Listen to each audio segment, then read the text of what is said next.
बच्चों and welcome back to my channel, that is Concept Improver. Today in this video we are going to continue with class 10th Geography chapter number 1, that is Resources and Development. ये जो है third part है इस chapter का। जो first two part है मैं already upload कर चुकी हूँ अपने चैनल पे, जिनका लिंक मैंने डिस्क्रिप्शन बॉक्स में दे दिया है। अगर आपने वो वीडियोस नहीं देखी है तो आप वहाँ से जाकर के वो वीडियोस देख सकते हो। So without wasting you more time, चलो अब थोड़ा पढ़ लेते हैं। लास्ट वीडियो में हमने डिस्कस किया था कि सस्टेनेबल डेवलपमेंट क्या होता है, रिसोर्स प्लानिंग क्या होती है, इसके अलावा land resources and land degradation जैसे पॉइंट हम लास्ट वीडियो में कवर कर चुके हैं।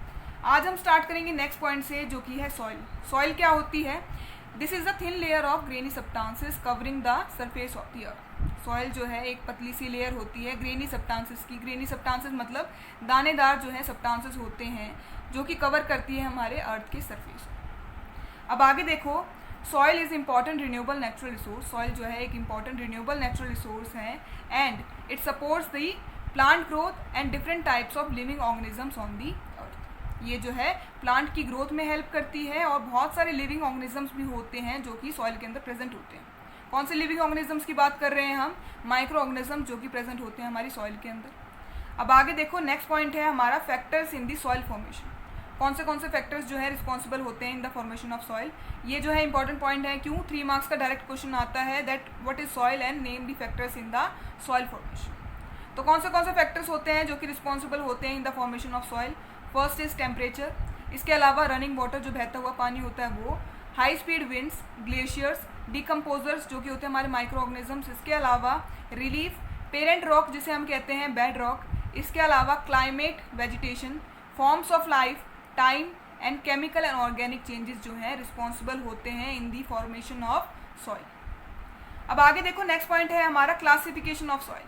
हमारी जो सॉइल है उसके कलर के हिसाब से, उसकी थिकनेस के हिसाब से, उसके टेक्सचर के हिसाब से उसे डिवाइड कर दिया गया है बहुत सारे टाइप्स में।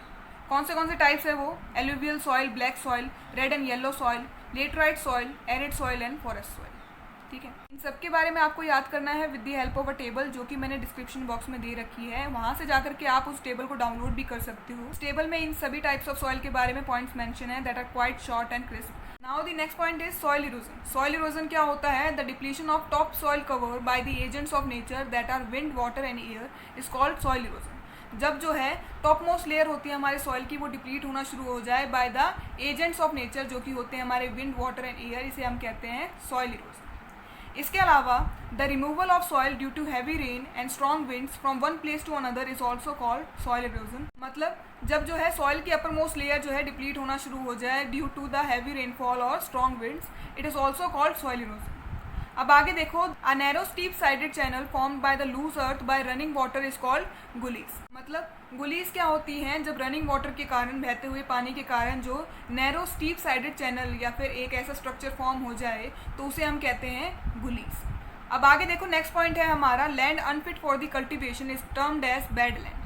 ठीक है, वो लैंड जिसे कि हम यूज़ नहीं कर सकते एग्रीकल्चर एक्टिविटी के लिए या फिर कल्टीवेशन पर्पस के लिए, उसे हम कहते हैं बैड लैंड और जिसे हम कहते हैं हिंदी में बंजर धरती।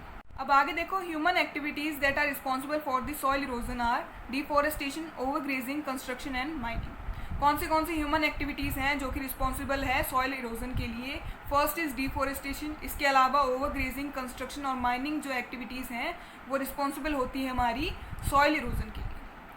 अब नेक्स्ट पॉइंट है हमारा measures for the soil conservation.